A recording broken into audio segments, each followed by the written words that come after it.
ito sa mga unang soap opera na nagawa ko.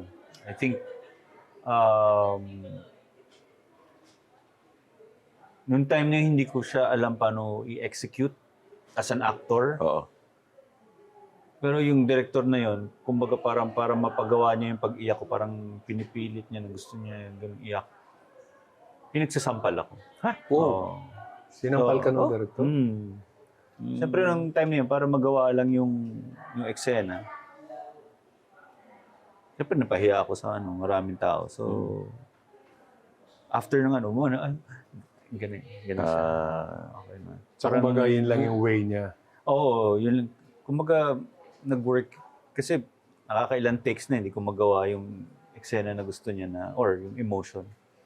So parang, ang dami, kasi dati, yung nagsisimula ang teleserye, ang dami namin mag-shoot. Oo. Tsaka wala pang cut-off dati.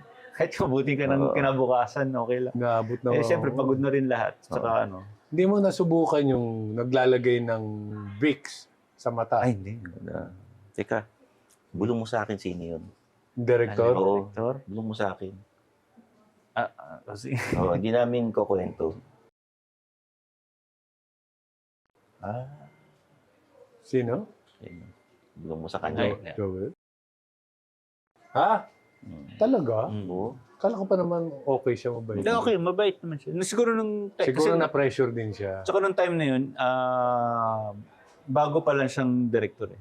Kasi doon pala nagsisimula yung... Ano siya, di ba? From ABS, tapos nag-GMA yata.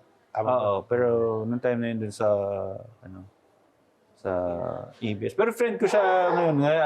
Isa siya sa mga naging kaibigan ko rin talaga. Nakakatrabaho mo pa rin. Mabait yun, mabait yun. Mabait yun. Kuwela yun. Nakakatawa. Comedy talaga yun. Comedy siya na Komedyante director. rin. Ano lang talaga, siguro yung the pressure of being a new director and ako rin, the pressure of nung time kasi na yun, nasabak ako bilang leading man kaagad eh. At that age, tapos sobrang big star pa nung... So, anong telenovela to? Bulong mo nga sa akin para ano.